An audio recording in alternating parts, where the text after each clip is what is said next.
আসসালামু আলাইকুম, স্বাগত জানাচ্ছি আরটিভি দুপুরের সংবাদে। আপনাদের সঙ্গে আছি আমি ফারিয়া শারমিন। পাবনার সাথিয়ায় মধ্যরাতে সড়কে গাছ ফেলে বাস ট্রাক সহ অন্তত 40টি গাড়িতে ডাকাতির ঘটনা ঘটেছে। শুক্রবার দিবাগত রাত 1:30টার দিকে পাবনার সাথিয়া সড়কের ছেচানিয়া ব্রিজের পাশে এই ঘটনা ঘটে। সাথিয়া থানার ভারপ্রাপ্ত কর্মকর্তা সাইদুর রহমান বিষয়টি নিশ্চিত করেন। জানা গেছে, রাত 1:30টার দিকে ছেচানিয়া ব্রিজের পাশে সড়কে গাছের গুঁড়ি ফেলে প্রথমে একটি পণ্যবাহী ট্রাক আটকে রাখে ডাকাত দলের সদস্যরা। এতে কিছু সময়ের মধ্যে বাস, ট্রাক, প্রাইভেট কার ও মাইক্রোবাস সহ প্রায় 40টি গাড়ি আটকা পড়ে। এই সময় 40 থেকে 50 জন হাসুয়া, রামদা, ছুরি, চাকু সহ বিভিন্ন অস্ত্র নিয়ে পর্যায়ক্রমে গাড়িগুলোতে ডাকাতি করে। গাড়ির গেট খুলতে দেরি করায় কিছু গাড়ি ভাঙচুর করে ডাকাতরা। প্রায় ঘণ্টাব্যাপী এ তাণ্ডব চালায় বলে জানায় যাত্রীরা।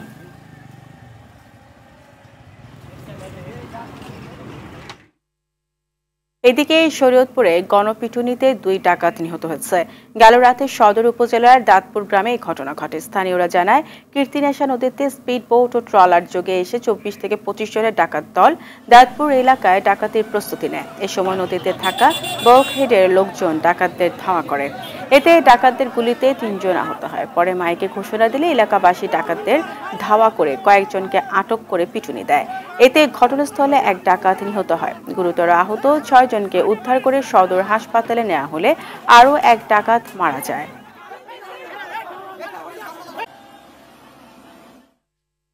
সারা দেশের আইনশৃঙ্খলা পরিস্থিতি স্বাভাবিক রাখতে ও অপরাধীদের দমনে অভিযান অব্যাহত রেখেছে যৌথ বাহিনী।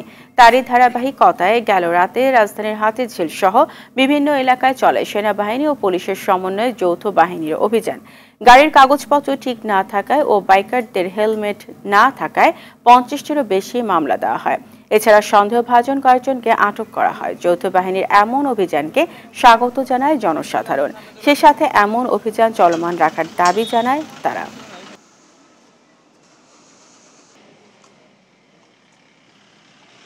যে এগুলা করতেছে খুবই ভালো করতেছে, এগুলা না হলে তো রাস্তাঘাটের যে পরিস্থিতি খুবই খারাপ। ছেলে বাইরে যাচ্ছে, আমি ওকে নিয়ে যাচ্ছি, এখন একটা সিকিউরিটি পেলাম, এটা আমাদের জন্য ভালো। তারা তাদের দায়িত্ব পালন করতেছে, এটা অবশ্যই জনসাধারণের জন্য এটা আনন্দের বা স্বস্তিকর ব্যাপার। খুব ভালোভাবে দেখছি। ফাইনালি হোপফুলি আমরা ভালো রিফ্লেকশন দেখতে পাচ্ছি এবং আশা করি এটা কন্টিনিউ থাকবে।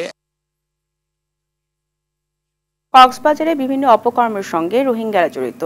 যত দ্রুত সম্ভব রোহিঙ্গাদের তাদের দেশে ফিরিয়ে দিতে পারলে আমাদের জন্য মঙ্গল বলে মন্তব্য করেছেন স্বরাষ্ট্র উপদেষ্টা জাহাঙ্গীর আলম। সকালে কক্সবাজার জেলা প্রশাসক কার্যালয়ে এক মত বিনিময় সভায় তিনি এই কথা বলেন। স্বরাষ্ট্র উপদেষ্টা বলেন, কক্সবাজারে অফিসিয়ালি 12 লাখ রোহিঙ্গাকে আশ্রয় দেওয়া হয়েছে, কিন্তু তাদের সংখ্যা আরও বেশি। মিয়ানমার সীমান্ত সুরক্ষায় সে দেশের সরকার এবং আরাকান আর্মি দুপক্ষের সাথেই যোগাযোগ রাখছে সরকার। যত দ্রুত সম্ভব রোহিঙ্গাদের সে দেশে ফিরিয়ে নিতে হবে বলেও জানান স্বরাষ্ট্র উপদেষ্টা।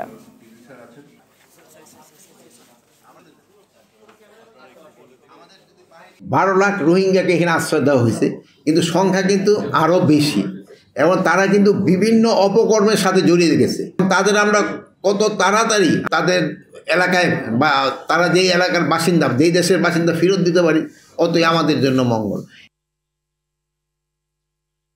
চিহ্নিত সন্ত্রাসীদের বিরুদ্ধে অল আউট অ্যাকশনের ঘোষণা দিয়েছে ঢাকা মহানগর গোয়েন্দা পুলিশের অতিরিক্ত কমিশনার রেজাউল করিম মল্লিক।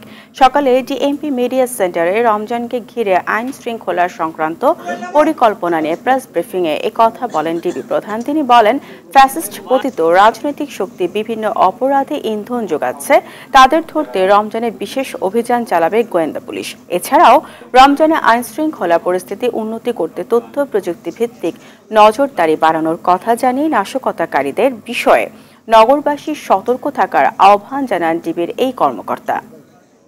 চুরি, ছিনতাই, ডাকাতির সাথে যারা যুক্ত হচ্ছে তাদের বেশিরভাগের বয়স 15 থেকে 30-এর মধ্যে। কিছু ফ্যাসিস্ট পতিত রাজনৈতিক শক্তি তাদের ইন্ধন দিয়ে অপরাধ কার্যক্রমে জড়িয়ে দিচ্ছে। বিভিন্ন এলাকায় চিহ্নিত সন্ত্রাসী বাহিনীর কথা আমরা শুনতে পাচ্ছি। তাদের বিরুদ্ধে আমরা অল আউট অ্যাকশনে যাচ্ছি। পবিত্র মাহে রমজানে নগরবাসী যেন নিরাপদে ইবাদত বন্দী করতে পারেন, সেজন্য ডিবির কার্যক্রম আরও বেগবান করা হয়েছে। দেশের সার্বিক আইনশৃঙ্খলা পরিস্থিতির অবনতিতে উদ্বেগ জানিয়েছে সুশাসনের জন্য নাগরিক সুজন। তাদের দাবি, চুরি, ডাকাতি, ছিনতাই, লুটপাট, মব সংস্কৃতি মোকাবেলায় সরকার ব্যর্থতার পরিচয় দিচ্ছে। ন্যূনতম সংস্কারের মাধ্যমে দ্রুত নির্বাচনের রোডম্যাপ ঘোষণা করে মানুষকে ভোটের অধিকার ফিরিয়ে দিতে পদক্ষেপ নেওয়ার দাবিও জানান সংগঠনটি। রাজধানীর মানিক মিয়া এভিনিউতে মানববন্ধনে সুজনের সভাপতি বদিউল আলম মজুমদার বলেন, নির্বাচনের আগে রাজনৈতিক ও নির্বাচনী অঙ্গনকে পরিচ্ছন্ন করতে পারলে সুষ্ঠু ও নিরপেক্ষ নির্বাচন সম্ভব। বলেন, কাঠামো পরিবর্তন না হলে আবারও স্বৈরাচার তৈরি হবে। সম্প্রতি ওঠা এক সমালোচনার জবাবে বদিউল আলম মজুমদার জানান, সুজন ব্যক্তি উদ্যোগ চলা প্রতিষ্ঠান, বিদেশি কোনো ফান্ড তারা নেননি।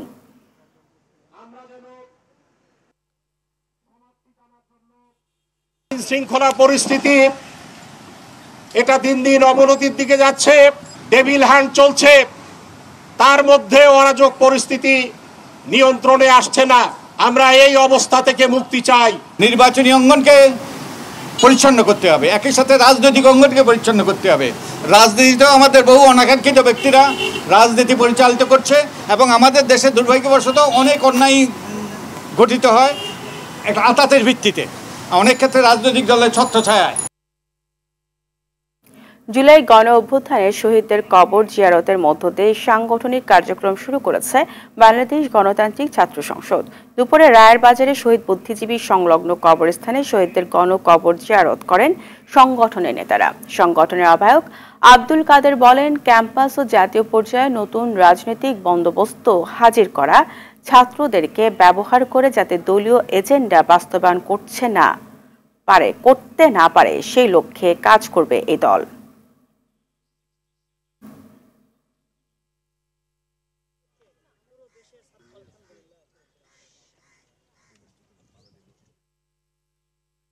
সংগঠন সেটা ভিত্তি হচ্ছে জুলাই গণ অভ্যুত্থানের ভিত্তি, সেটা ভিত্তি হচ্ছে তারুণ্যের যে স্বপ্ন, সেই স্বপ্নযাত্রার ভিত্তি।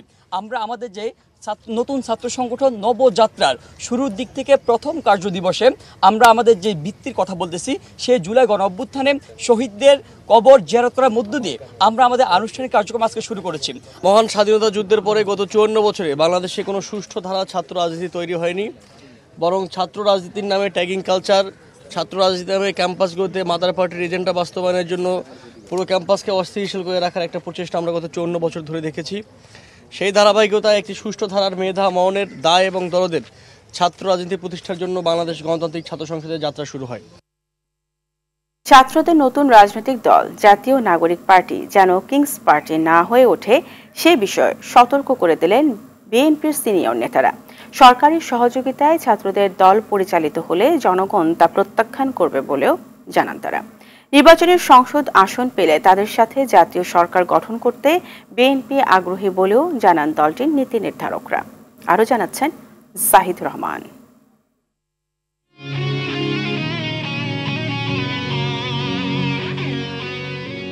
বৈষম্য বিরোধী ছাত্র আন্দোলন ও জাতীয় নাগরিক কমিটির উদ্যোগে আত্মপ্রকাশ করেছে ছাত্রদের নতুন রাজনৈতিক দল জাতীয় নাগরিক পার্টি। দলটিকে স্বাগত জানিয়েছে শহীদ জিয়াউর রহমানের প্রতিষ্ঠিত বহুদলীয় গণতন্ত্রে বিশ্বাসী দল বিএনপি। ছাত্রদের নতুন দল কারো প্ররোচনায় নয়, গণতান্ত্রিক নিয়মে পরিচালিত হবে প্রত্যাশা বিএনপি নেতাদের। আওয়ামী লীগ নাই মাঠে, তো তারা একটা ফাঁকা স্পেসে তাদের অবস্থান জাহির করতে পারে। তবে যেহেতু তারা ছাত্র, তাদের কাছে নৈতিকতা এবং একটা মানবিক বাংলাদেশ গড়ার জন্য তারা চেষ্টা করবে, এটাই আমরা কামনা করি।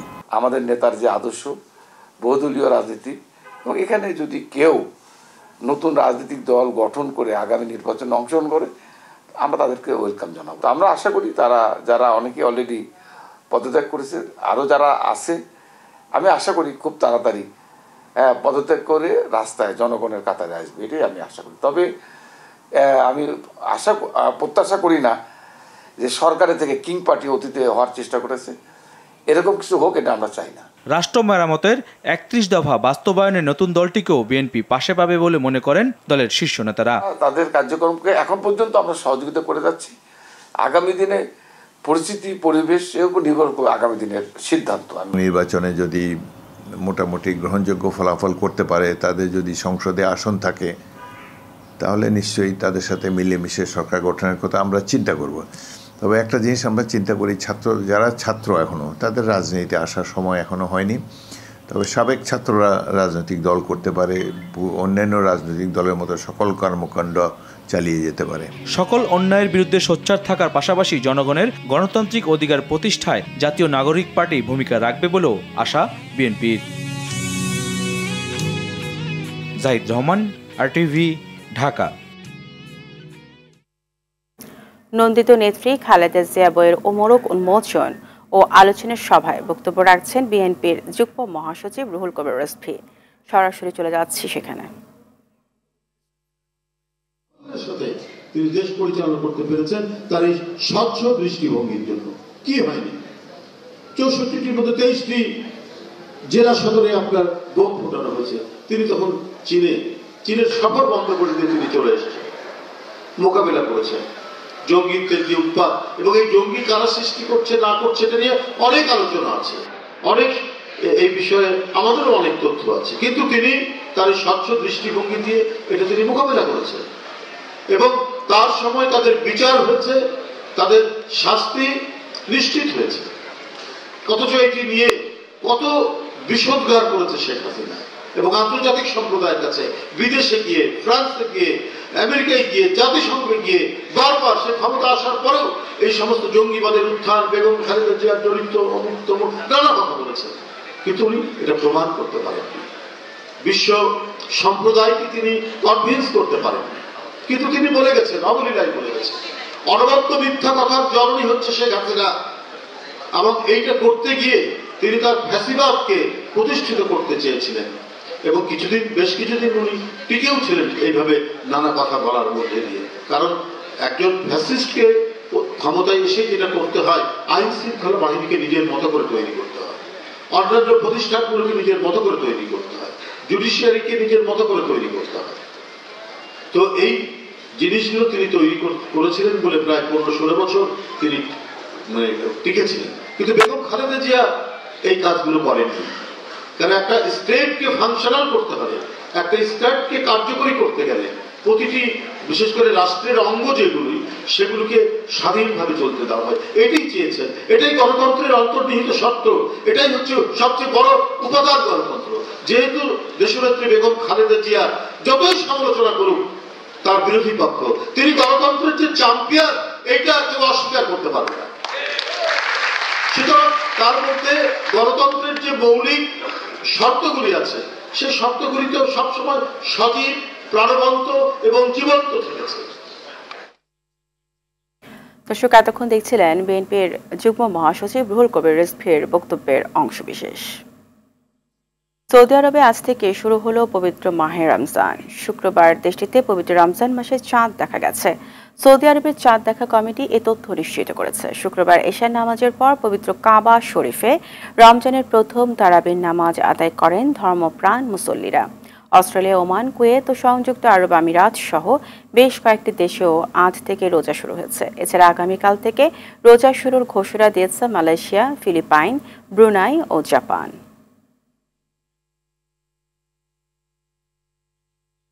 দেশে পবিত্র রমজান মাস কবে থেকে শুরু হবে তা জানা যাবে আজ।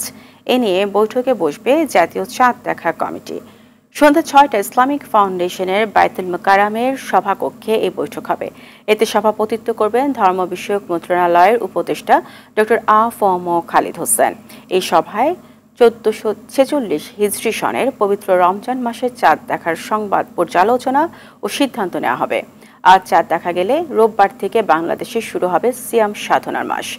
দেশের যে কোনো স্থানে চাঁদ দেখা গেলে তা কমিটিকে জানানোর অনুরোধ করা হয়েছে। আরবি ক্যালেন্ডার অনুযায়ী প্রতি বছর শাবান মাসের 29 তারিখ জাতীয় চাঁদ দেখা কমিটির বৈঠক অনুষ্ঠিত হয়।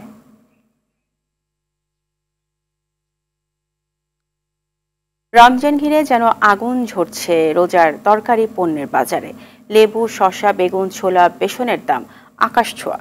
লেবুর ডজন বিক্রি হচ্ছে 220 থেকে 300 টাকায়।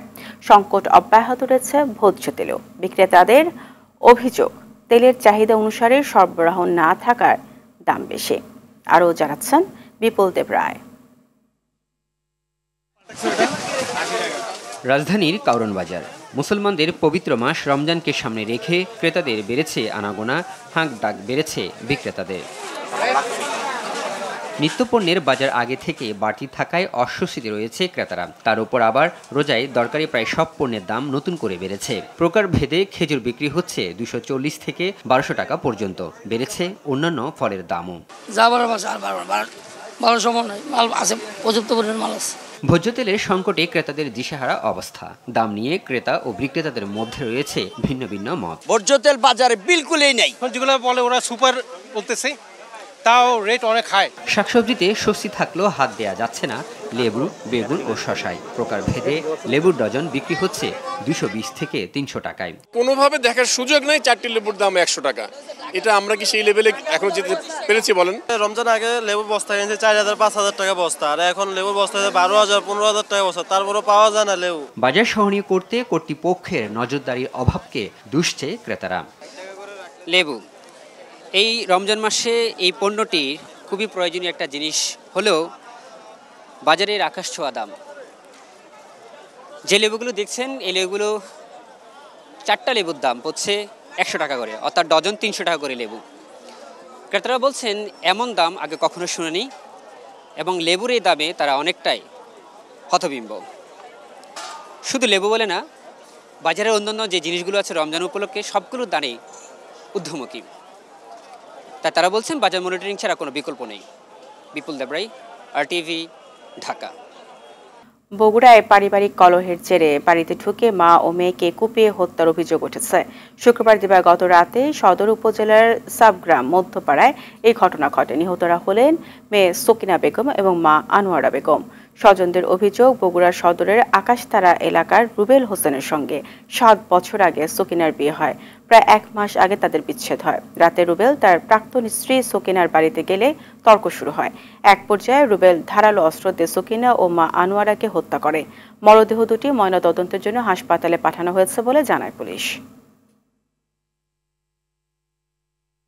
ঢাকা দক্ষিণ সিটি কর্পোরেশনের বিভিন্ন জায়গায় গ্যাসের তীব্র সংকট চলছে দীর্ঘদিন ধরে। দিনের বেশিরভাগ সময় গ্যাস না থাকায় চরম ভোগান্তিতে সময় পার করতে হচ্ছে বেশ কিছু ওয়ার্ডের বাসিন্দাদের।